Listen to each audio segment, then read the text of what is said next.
നമസ്കാരം. Middle east വാർത്തകളിലേക്ക് സ്വാഗതം. ആദ്യം നോക്കാം പ്രധാന വാർത്തകൾ. കുവൈറ്റിൽ വിരലടയാള നടപടിക്രമം പൂർത്തിയാക്കാത്ത പ്രവാസികൾക്ക് സർക്കാർ ഇടപാടുകൾ നടത്താൻ കഴിയില്ലെന്ന് മുന്നറിയിപ്പ്. ഡിസംബർ 31-നകം ബയോമെട്രിക് വിരലടയാളം പൂർത്തിയാക്കിയില്ല എങ്കിൽ നടപടി. രാജ്യത്ത് താമസ നിയമ ലംഘകർക്കെതിരെ ഏർപ്പെടുത്തിയ പുതുക്കിയ പിഴ ജനുവരി 5 മുതൽ പ്രാബല്യത്തിൽ.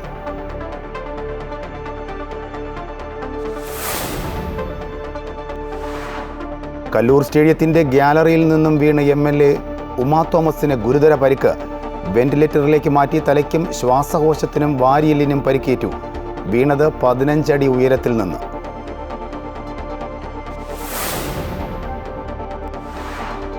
ഗവർണർ ആരിഫ് മുഹമ്മദ് ഖാൻ കേരളത്തിൽ നിന്നും മടങ്ങി. യാത്രയാക്കാൻ മുഖ്യമന്ത്രിയോ മന്ത്രിമാരോ എത്തിയില്ല.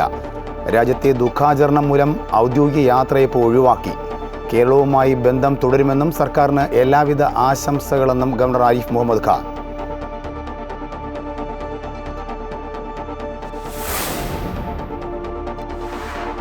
അന്തരിച്ച മുൻ പ്രധാനമന്ത്രി മൻമോഹൻ സിംഗിന് കിസാൻ കാർഡിന് സമീപം സ്മാരകമൊരുക്കാൻ കേന്ദ്ര സർക്കാർ. നിർദ്ദേശം കുടുംബത്തെ അറിയിച്ചു. സംസ്കാര വിവാദത്തിൽ കോൺഗ്രസിന് മറുപടിയുമായി BJP. നരസിംഹ റാവുവിനെയും പ്രണബ് മുഖർജിയെയും ആദരിക്കാത്തവർ രാഷ്ട്രീയം കളിക്കുന്നുവെന്ന് BJP.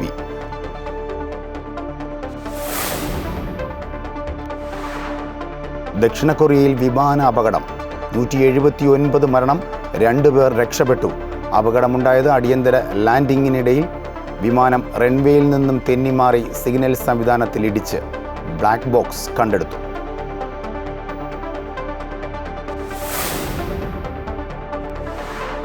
മെൽബൺ ടെസ്റ്റിൽ ഇന്ത്യക്കെതിരെ ഓസ്ട്രേലിയ 333 റൺസ് ലീഡ്.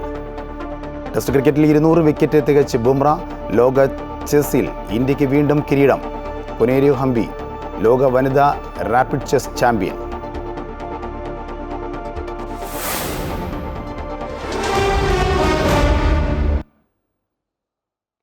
വാർത്തകൾ വിശദമായി. കുവൈറ്റിലെ വിദേശികൾ ഡിസംബർ 31-നകം ബയോമെട്രിക് വിരലടയാളം പൂർത്തിയാക്കിയില്ല എങ്കിൽ ചൊവ്വാഴ്ച മുതൽ അവരുടെ സിവിൽ ID കാർഡുകൾ താൽക്കാലികമായി നിർത്തിവെക്കും. കൂടാതെ സർക്കാരുമായി ബന്ധപ്പെട്ട എല്ലാ സേവനങ്ങൾ, ബാങ്കിംഗ് ഇടപാടുകൾ നിർത്തിവെക്കൽ എന്നിവ ഉൾപ്പെടെ കടുത്ത നിയന്ത്രണങ്ങൾ നേരിടേണ്ടി വരുമെന്നും അധികൃതർ അറിയിച്ചു. വിരലടയാള നടപടിക്രമം പൂർത്തിയാക്കാത്ത പ്രവാസികൾക്ക് സർക്കാർ ഇടപാടുകൾ നടത്താൻ കഴിയില്ല എന്ന് സുരക്ഷാ വൃത്തങ്ങൾ അറിയിച്ചു. എല്ലാ ബാങ്കിംഗ് സേവനങ്ങളും, ക്രെഡിറ്റ് കാർഡുകളും, ഇലക്ട്രോണിക് പേയ്മെൻറ്റ് രീതികളും തടസ്സങ്ങൾ നേരിടും. സഹൽ ആപ്പ് വഴിയോ മെറ്റാ പ്ലാറ്റ്ഫോം വഴിയോ മുൻകൂർ അപ്പോയിൻമെൻറ്റുകൾ എടുത്ത് പ്രവാസികൾക്ക് ബയോമെട്രിക് രജിസ്ട്രേഷൻ പൂർത്തിയാക്കാവുന്നതാണെന്നും അധികൃതർ അറിയിച്ചു. കുവൈറ്റിൽ താമസ നിയമ ലംഘകർക്കെതിരെ ഏർപ്പെടുത്തിയ പുതുക്കിയ പിഴശിക്ഷ ജനുവരി 5 മുതൽ പ്രാബല്യത്തിൽ. പുതിയ നിയമം നടപ്പിലാക്കുന്നത് വേഗത്തിലാക്കുവാൻ താമസകാര്യ വിഭാഗം ആക്ടിംഗ് ഡയറക്ടർ ബ്രിഗേഡിയർ ജനറൽ മസിയാദ് അൽ മുദേരി വിവര സംവിധാന വിഭാഗത്തിന് കത്തയച്ചു. പുതിയ നിയമപ്രകാരം വിസ കാലാവധി കഴിഞ്ഞ് രാജ്യത്ത് കഴിയുന്ന തൊഴിൽ കുടുംബ വിസകളിലുള്ളവർക്ക് എതിരെ ആദ്യ മാസം പ്രതിദിനം 2 ദിനാറും രണ്ടാമത്തെ മാസം മുതൽ പ്രതിദിനം 4 ദിനാറും പിഴ ചുമത്തും. ഇത് പരമാവധി 1200 ദിനാറായി പരിമിതപ്പെടുത്തിയിട്ടുണ്ട്. വാണിജ്യ കുടുംബ സന്ദർശക വിസകളിൽ എത്തി വിസ കാലാവധിയിൽ കഴിഞ്ഞ് രാജ്യം വിടാത്തവർക്കെതിരെ പ്രതിദിനം 10 ദിനാറായിരിക്കും പിഴ. ഇത് പരമാവധി 2000 ദിനാറായി പരിമിതപ്പെടുത്തി. നവജാത ശിശുക്കളുടെ ജനനം 4 മാസത്തിനുള്ളിൽ രജിസ്റ്റർ ചെയ്യുന്നതിൽ വീഴ്ച വരുത്തിയാൽ 2000 ദിനാറായിരിക്കും പിഴ.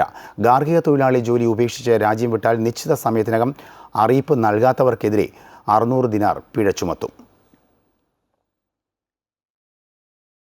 സൗദിയിലെ റിയാദ് കിങ് ഖാലിദ് അന്താരാഷ്ട്ര വിമാനത്താവളത്തിൽ വീണ്ടും ടെർമിനൽ ചില മാറ്റങ്ങൾ ഏർപ്പെടുത്തി. നാളെ തിങ്കൾ ഉച്ചയ്ക്ക് 12 മണി മുതൽ ചില അന്താരാഷ്ട്ര വിമാനങ്ങൾ 3-ാം നമ്പർ ടെർമിനലിൽ നിന്നാണ് സർവീസ് നടത്തുക. Air India Express, IndiGo, Emirates, Al Jazeera, Salam Air, Egypt Air, British Airways, Gulf Air, Philippines Air, Pegasus, ഇമിനിയ, കാം എയർ എന്നിവയാണ് നാളെ മുതൽ 3-ാം നമ്പർ ടെർമിനലിലേക്ക് മാറുന്നത്. ഇതുവരെ ഇവയെല്ലാം സർവീസ് നടത്തിയിരുന്നത് 2-ാം നമ്പർ ടെർമിനലിൽ നിന്നായിരുന്നു. ഫാൻസി നമ്പർ ലേലം ചെയ്തതിലൂടെ ദുബായ് റോഡ്സ് ആൻഡ് ട്രാൻസ്പോർട്ട് അതോറിറ്റിക്ക് ലഭിച്ചത് 81 മില്യൺ ദിർഹം.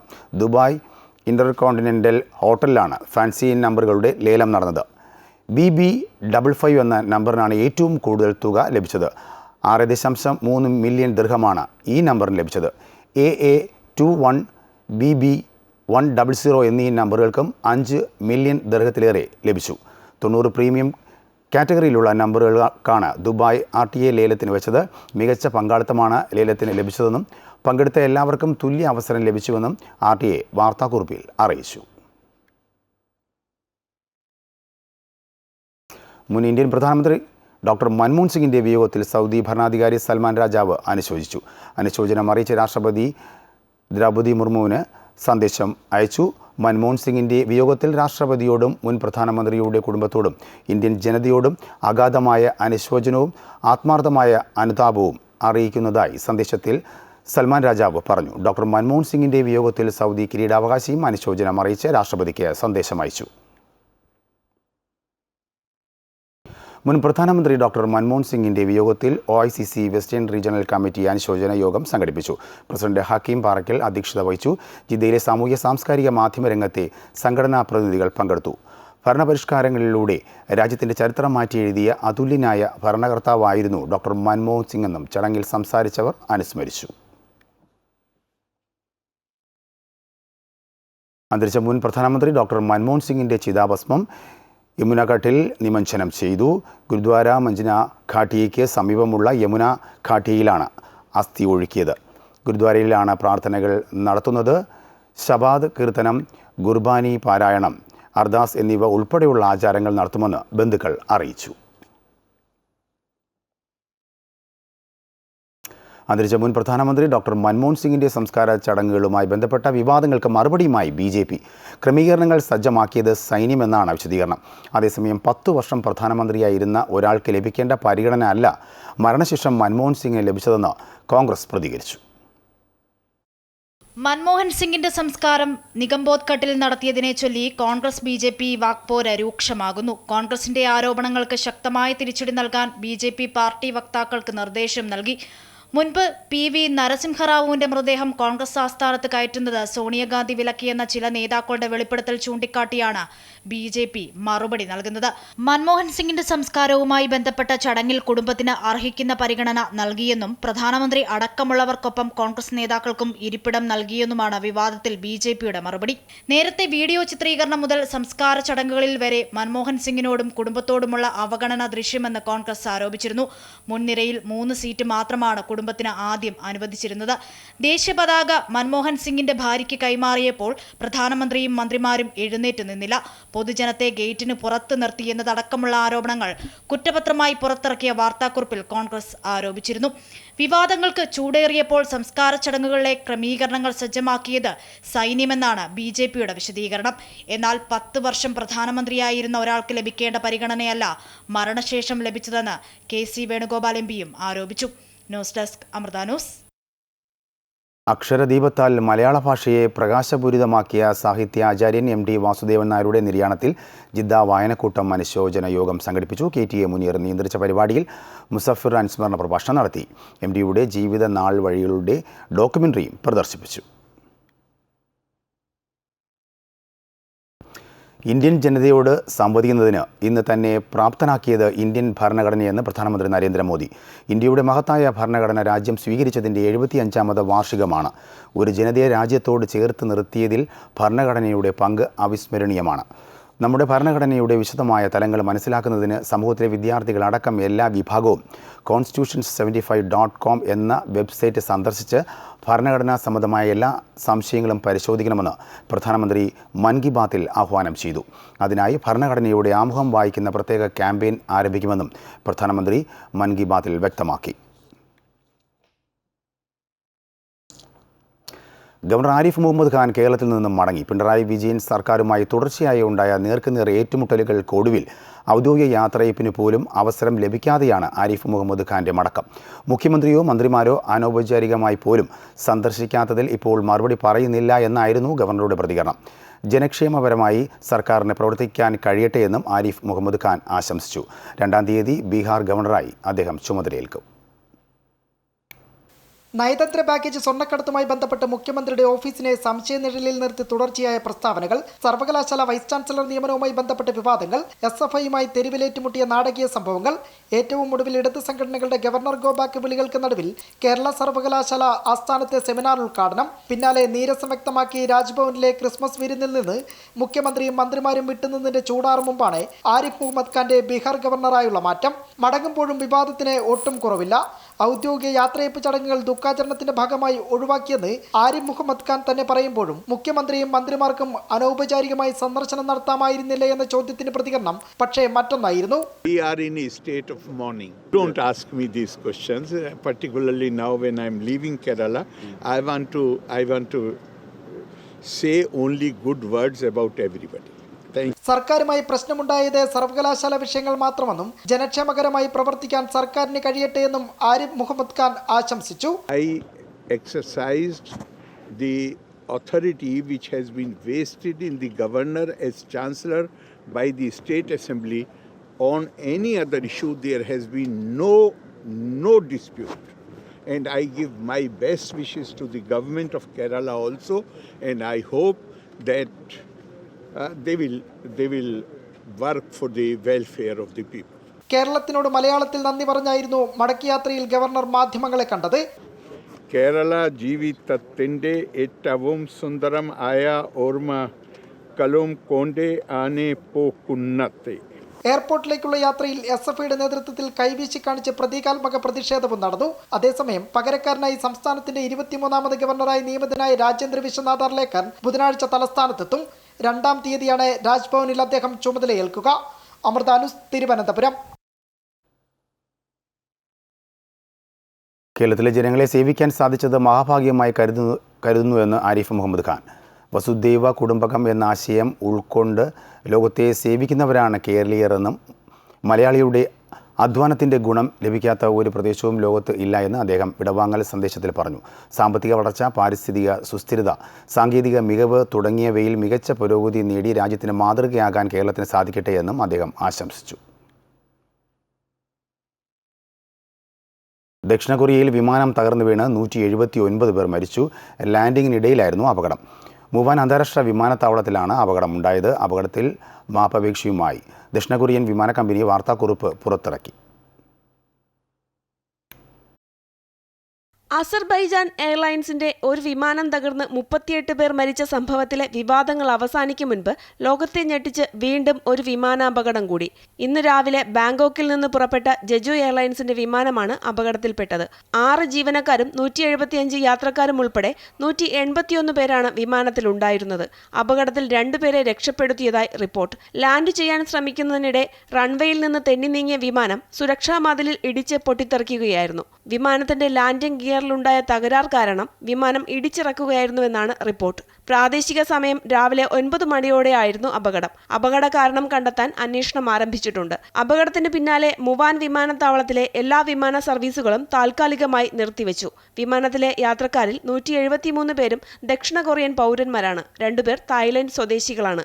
News desk, Amrita news. Uma Thomas MLA ഗാലറിയിൽ നിന്നും താഴെ വീണ് ഗുരുതര പരിക്ക്. അബോധാവസ്ഥയിലായ ഉമാ തോമസിനെ വെന്റിലേറ്ററിലേക്ക് മാറ്റി. തലയ്ക്കും ശ്വാസകോശത്തിനും വാരിയലിനും ഗുരുതര പരിക്കേറ്റിട്ടുണ്ടെന്ന് ആശുപത്രി അധികൃതർ വ്യക്തമാക്കിയിട്ടുണ്ട്. MLA വന്നപ്പോൾ ഒരു 15 അടി പൊക്കത്തിൽ നിന്ന് വീണിട്ടാണ് കൊണ്ടുവന്നിരിക്കുന്നത്. വന്നപ്പോൾ ഞങ്ങൾക്കൊരു GCS എന്ന് പറയും, ഗ്ലാസ്ഗോ കോമ സ്കെയിൽ എന്ന് പറയും, ബ്രെയിനിന്റെ ഇഞ്ചുറി അതിന്റെ ഡെപ്ത് അളക്കുന്നതാണ്. 15-ൽ 8 ആയിട്ടാണ് വന്നത്. വന്ന് അത്രയും 8 ആയപ്പോഴാണ് നമ്മൾ വെന്റിലേറ്റ് ചെയ്തിട്ടാണ്, സ്റ്റെബിലൈസ് ചെയ്തിട്ടാണ് സ്കാനിന് കയറ്റിയിരിക്കുന്നത്. അപ്പോൾ സ്കാനിൽ നമുക്ക് കുറച്ച് ബ്രെയിൻ ഇഞ്ചുറി ഉണ്ട്. സ്പൈനിലും ചെറിയൊരു ഫ്രാക്ചർ സെർവൈക്കലിൽ കാണുന്നുണ്ട്. പിന്നെ ലങ്സിനകത്തും ഇഞ്ചുറി ഉണ്ട്. ലങ്സ് കുറച്ച് ഫ്രാക്ചേഴ്സ് ഉണ്ട്. പിന്നെ അതേമാതിരി തന്നെ റിബ്സ് കൊണ്ടിട്ട് ലങ്സിനകത്ത് കേടുപാടുകൾ ഉണ്ടായിട്ട് കുറച്ച് രക്തം കട്ട പിടിച്ചിട്ടുണ്ട്. എന്ന് പറഞ്ഞാൽ രക്തം ലങ്സിൽ കയറിയിട്ടുണ്ട്. ഇപ്പോൾ ആള് വെന്റിലേഷനിലാണ്. നമ്മൾ ബാക്കി ബോഡി കംപ്ലീറ്റ് എക്സ്റേ എടുത്ത് നോക്കി. കാരണം ഇത്രയും മോളിൽ നിന്ന് വീഴുമ്പോൾ പല മൾട്ടിപ്പിൾ ഫ്രാക്ചേഴ്സ്, പോളിട്രോമ ഉണ്ടാവാം. പക്ഷേ ഇപ്പോഴത്തെ നിലയിൽ ആ പോളിട്രോമാസ് കാണുന്ന ഫ്രാക്ചേഴ്സ് ഒന്നും ഇപ്പോൾ കാണുന്നില്ല. നമ്മൾ ഒരു ഫാസ്റ്റ് സ്കാൻ എല്ലാത്തിലും എക്സ്റേസും ഒക്കെ എടുത്ത് നോക്കി. ഇപ്പോഴത്തെ നിലയിൽ അതൊന്നും കാണുന്നില്ല. പക്ഷേ ഇപ്പോൾ മെയിനായിട്ട് നമ്മൾ നോക്കേണ്ടത് ബ്രെയിനിലുള്ളൊരു injury and lung injury and കുറച്ച് ഈ ഫേഷ്യൽ ബോണിലൊക്കെ കുറച്ച് ഫ്രാക്ചേഴ്സ് ഉണ്ട്, ചെറിയ ഫ്രാക്ചേഴ്സും ഉണ്ട്. ഇപ്പോൾ ആള് വെന്റിലേറ്ററിലാണ്. നമ്മളിപ്പോൾ ഒരു ഇന്റർവെൻഷനോ ഒരു സർജറിയോടോ അത്യാവശ്യമായിട്ടൊന്നും കാണുന്നില്ല. നമ്മൾ what we are planning is നമ്മളിപ്പോൾ OT-ലോട്ട് തന്നെയാണ് ഷിഫ്റ്റ് ചെയ്യുന്നത്. കുറച്ച് സ്യൂച്ചറിങ്, നല്ല സ്കാൽപ്പ് സ്യൂച്ചേഴ്സ് ഉണ്ട്, കാരണം നല്ലോണം ബ്ലീഡിംഗ് ഉണ്ട്. ആള് വീണിട്ട് തല ഇടിച്ചിട്ടുണ്ട്, ഈ ഭാഗത്ത് റിബ്സും ഇടിച്ചിട്ടാണ് വീണിരിക്കുന്നത്. അപ്പോൾ ഇപ്പോൾ ഇമ്മീഡിയറ്റ് ആയിട്ട് സർജറിയുടെ ഒരു ആവശ്യമില്ല. കല്ലൂർ സ്റ്റേഡിയത്തിൽ ദിവ്യ ഉണ്ണിയുടെ ഗിന്നസ് റെക്കോർഡ് പരിപാടിക്കിടെയാണ് സംഭവം. കൂടുതൽ വിശദാംശങ്ങളുമായി വിക്ടർ ചേരുന്നുണ്ട്. വിക്ടർ, ആശങ്കപ്പെടേണ്ട സാഹചര്യമില്ല എന്നാണ് ഡോക്ടറുടെ പ്രാഥമികമായി മാധ്യമങ്ങളോട് വിശദീകരിക്കുന്നത്. ഇപ്പോഴത്തെ സാഹചര്യം എന്താണ്? രാജേഷ്, നിലവിൽ ശസ്ത്രക്രിയയുടെ ആവശ്യമില്ല എന്ന് ഡോക്ടർമാർ പറയുന്നുണ്ടെങ്കിൽ പോലും പരിക്ക് ഗുരുതരമാണ്. കാരണം ഉമാ തോമസിനെ ആശുപത്രിയിൽ എത്തിച്ചപ്പോൾ അവർക്ക് ബോധമുണ്ടായിരുന്നു, പിന്നീട് ബോധം പോയി. മാത്രമല്ല കഴുത്തിനും അതോടൊപ്പം തന്നെ നട്ടലിനും മാത്രമല്ല വാരിയിലൊടിഞ്ഞ് ശ്വാസകോശത്തിനും പരിക്കുണ്ട് എന്നുള്ളതാണ് ഇപ്പോൾ ഡോക്ടർമാർ വ്യക്തമാക്കിയിരിക്കുന്നത്. തലയ്ക്കും പരിക്കുണ്ട്. കാരണം ഒരു 20 അടിയോളം മുകളിൽ നിന്നാണ് ഉമാ തോമസ് വീണത്. അത് നേരെ കോൺക്രീറ്റ് തറയിലേക്കാണ് വീണിട്ടുള്ളത്. അതുകൊണ്ട് തന്നെ 24 മണിക്കൂർ കഴിയണം എന്നുള്ളതാണ് ഡോക്ടർമാർ പറയുന്നത്. ഇപ്പോൾ വെന്റിലേറ്ററിലേക്കാണ് ഉമാ തോമസ് MLA-നെ മാറ്റിയിരിക്കുന്നത്. അതുകൊണ്ട് തന്നെ ഇപ്പോൾ നമുക്ക് കൃത്യമായിട്ട് ഒരു നിഗമനത്തിലേക്ക് എത്തിച്ചേരാൻ സാധിക്കില്ല. പക്ഷെ ഒരു കാര്യം ഉറപ്പാണ്, പരിക്ക് നല്ല ഗുരുതരമാണ്. കാരണം ശ്വാസകോശത്തിന് ഗുരുതരമായ പരിക്കുണ്ട്. അതോടൊപ്പം തന്നെ കഴുത്തലിനും നട്ടെല്ലിനും തലയ്ക്കും പരിക്കുണ്ട്. CT സ്കാനൊക്കെ എടുത്തതിന് ശേഷമാണ് വെന്റിലേറ്ററിലേക്ക് മാറ്റിയിട്ടുള്ളത് എന്നാണ് ഡോക്ടർമാർ പറയുന്നത്. അത് അങ്ങനെ ഒരു അവസ്ഥയിലേക്ക് വെന്റിലേറ്ററിലേക്ക് മാറണമെങ്കിൽ അത് അത്രമേൽ പരിക്ക് ഗുരുതരമായിരിക്കണം എന്നുള്ള കാര്യത്തിൽ യാതൊരു സംശയവുമില്ല. എന്തായാലും ഇത്തരത്തിൽ ഒരു ഗിന്നസ് റെക്കോർഡുമായി ബന്ധപ്പെട്ടിട്ട് നടന്ന ഒരു നൃത്ത പരിപാടിക്ക് ഇടയിലാണ് ഇത്തരത്തിൽ ഒരു ദാരുണമായിട്ടുള്ള ഒരു അപകടം നടന്നിട്ടുള്ളത്. രാജേഷ്, വിക്ടറാണ് വിശദാംശങ്ങൾ നൽകിയത്. വയനാട് DCC ട്രഷറർ NM വിജയൻ്റെയും മകൻ്റെയും മരണത്തിൽ വിവാദത്തിന് തിരികൊളുത്തി CPM. ആരോപണ വിധേയനായ സുൽത്താൻ ബത്തേരി MLA IC ബാലകൃഷ്ണൻ്റെ രാജി ആവശ്യം ഉന്നയിച്ച് MLA ഓഫീസിലേക്ക് നാളെ CPM മാർച്ച് നടത്തും. അതേസമയം ആരോപണം വ്യാജമെന്നും SP-ക്ക് പരാതി നൽകുമെന്നും IC ബാലകൃഷ്ണൻ പ്രതികരിച്ചു. സമഗ്ര അന്വേഷണം ആവശ്യപ്പെട്ട് BJP-യും രംഗത്ത് വന്നു. DCC ട്രഷറർ NM വിജയൻ്റെയും മകൻ്റെയും ആത്മഹത്യയിൽ വിവാദം കൊഴുപ്പിക്കുകയാണ് CPIM. അർബൻ ബാങ്ക് നിയമന തട്ടിപ്പുമായി വിജയൻ്റെയും മകൻ്റെയും മരണത്തിന് ബന്ധമുണ്ടെന്നാണ് CPM-ന്റെ ആരോപണം. ആരോപണ വിധേയനായ IC ബാലകൃഷ്ണനെ ലക്ഷ്യമിട്ട് CPIM സമരം പ്രഖ്യാപിച്ചു കഴിഞ്ഞു. നാളെ MLA ഓഫീസിലേക്ക് മാർച്ച് നടത്തും. IC ബാലകൃഷ്ണനെതിരെ ആത്മഹത്യാ പ്രേരണ കുറ്റം ചുമത്തണമെന്നും KPCC അറിവോടെയാണ് തട്ടിപ്പ് നടന്നതെന്നും CPIM ജില്ലാ സെക്രട്ടറി K. റഫീഖ് ആരോപിച്ചു. അതുകൊണ്ട് KPCC നേതൃത്വവും സ്വാഭാവികമായിട്ടും ഈ ആത്മഹത്യക്ക് ഉത്തരവാദിയാണ്.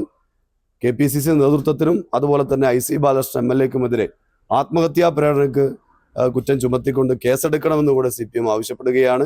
അതേസമയം ആരോപണങ്ങൾ IC ബാലകൃഷ്ണൻ MLA നിഷേധിച്ചു. നിയമനം ആവശ്യപ്പെട്ട് തന്നെ ആരും സമീപിച്ചിട്ടില്ല. പണം നൽകിയ പീറ്ററിനെ അറിയില്ല. നിയമ നടപടിയുമായി മുന്നോട്ടു പോകും. CPIM വിഷയത്തെ രാഷ്ട്രീയ ആയുധമാക്കുന്നുവെന്നും MLA ആരോപിച്ചു. CPM അത് രാഷ്ട്രീയമായി ഉപയോഗിക്കുന്നു. ഒന്നാം പ്രതിയാണോ രണ്ടാം പ്രതിയാണോ അല്ലയോ എടുക്കേണ്ടത് അന്വേഷണ വിശേഷമാണ്. അതിന് മുന്നേ ഒരു വിധിയെഴുതുന്നത് ശരിയെന്നല്ല. അതുകൊണ്ടാണല്ലോ ഞാൻ സമഗ്രമായ അന്വേഷണം സ്വാഗതം ചെയ്തത്. ആത്മഹത്യയിൽ സമഗ്ര അന്വേഷണം ആവശ്യപ്പെട്ട് BJP-യും രംഗത്ത് വന്നിട്ടുണ്ട്. അതേസമയം NM വിജയന്റെ ആത്മഹത്യയുമായി ബന്ധപ്പെട്ട സാമ്പത്തിക ഇടപാടുകൾ സംബന്ധിച്ച ആരോപണങ്ങളും പോലീസ് അന്വേഷിക്കും. തെളിവുകൾ ലഭിച്ചാൽ ചോദ്യം ചെയ്യുമെന്നും പോലീസ് വ്യക്തമാക്കി.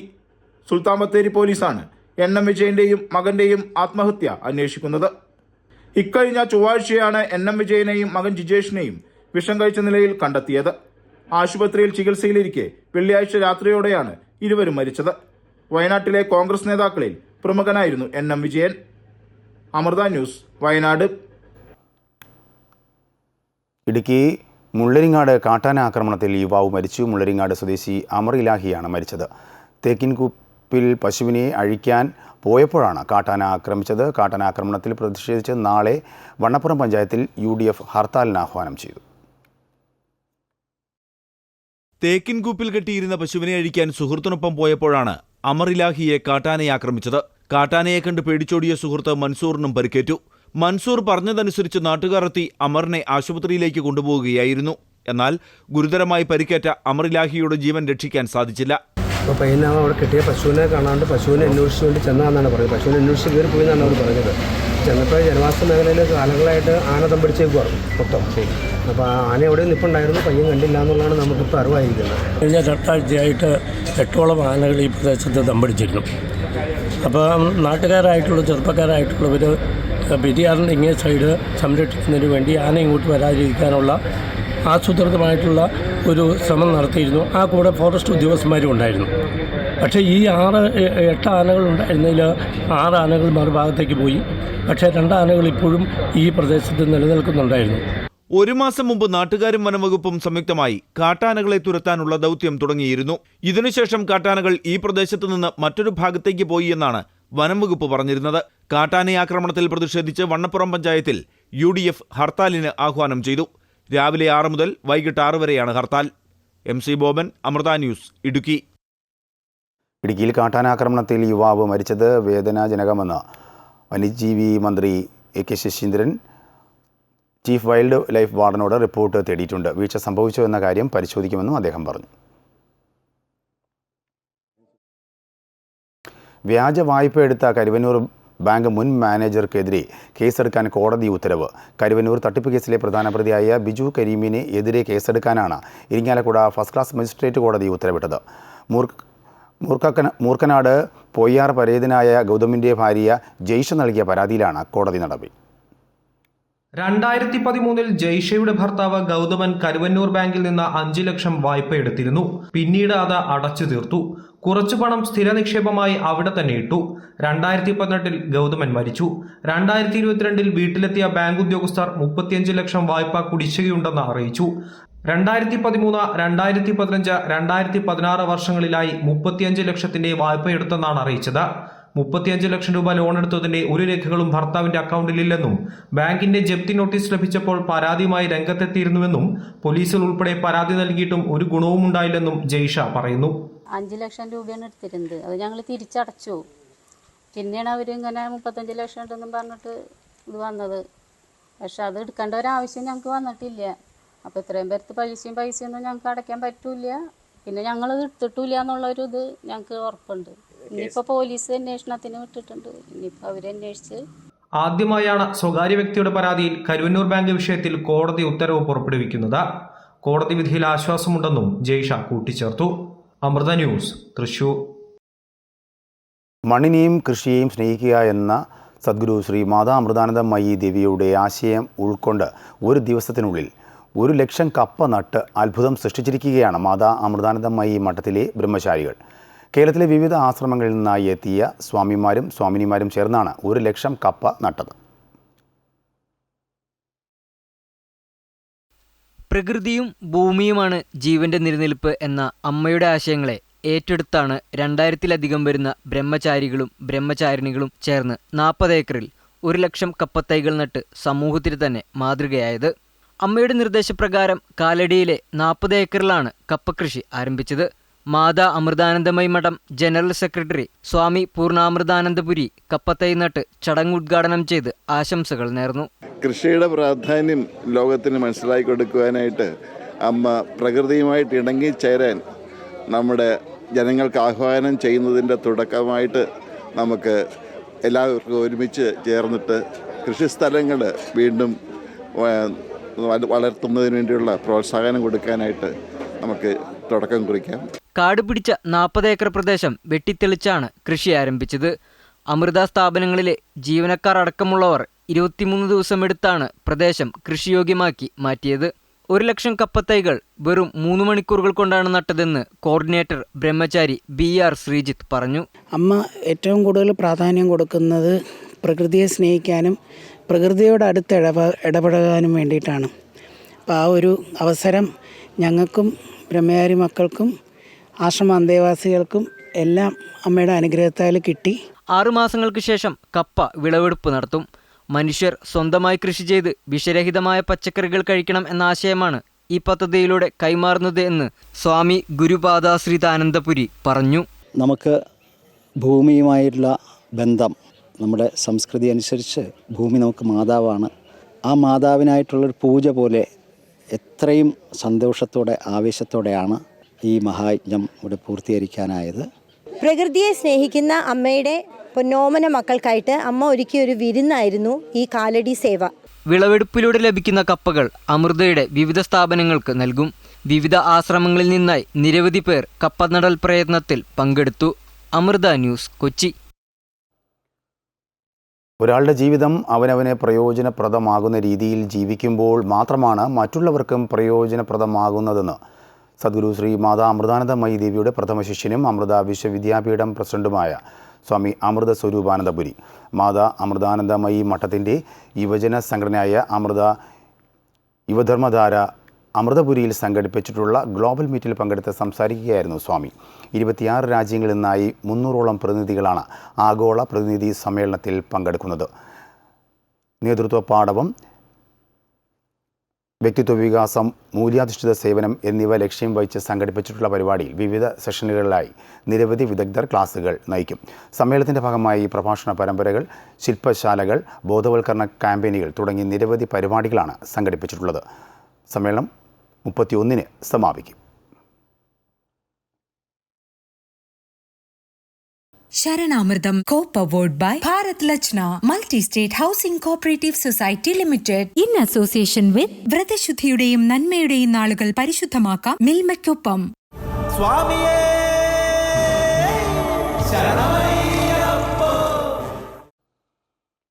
മകരവിളക്ക് ഉത്സവത്തിനായി ശബരിമല ക്ഷേത്രനട നാളെ തുറക്കും. ജനുവരി 20 വരെയാണ് മകരവിളക്ക് തീർത്ഥാടനം.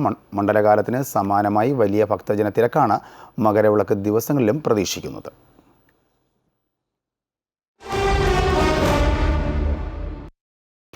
മെൽബൺ ക്രിക്കറ്റ് ടെസ്റ്റിൽ ഇന്ത്യക്കെതിരെ 2ാം ഇന്നിംഗ്സ് ബാറ്റിംഗ് തുടരുന്ന ഓസ്ട്രേലിയ ഇന്ന് 9 വിക്കറ്റിന് 199 റൺസ് എന്ന നിലയിലാണ്. 105 റൺസിൻ്റെ 1ാം ഇന്നിംഗ്സ് ലീഡ് നേടിയ ഓസീസിൻ്റെ ഇന്നത്തെ തുടക്കം തകർച്ചയോടെയായിരുന്നു. നേരത്തെ ഇന്ത്യയുടെ 1ാം ഇന്നിംഗ്സ് 369 റൺസിന് അവസാനിച്ചിരുന്നു. 9 വിക്കറ്റിന് 358 റൺസ് എന്ന നിലയിൽ 4ാം ദിവസമായി ഇന്ന് ബാറ്റിംഗ് തുടങ്ങിയ ഇന്ത്യക്ക് 11 റൺസ് കൂട്ടിച്ചേർക്കാനേ സാധിച്ചുള്ളൂ. ടെസ്റ്റ് ക്രിക്കറ്റിൽ 200 വിക്കറ്റുകളെന്ന നാഴികക്കല്ല് പിന്നിട്ട് ഇന്ത്യൻ താരം ബുംറ മെൽബൺ ടെസ്റ്റിൻ്റെ 4ാം ദിനം ട്രാവിഡ് പുറത്താക്കിയതോടെയാണ് ബുംറ 200 വിക്കറ്റ് തികച്ചത്. 44ാം ടെസ്റ്റ് മത്സരത്തിലാണ് ബുംറയുടെ ഈ നേട്ടം.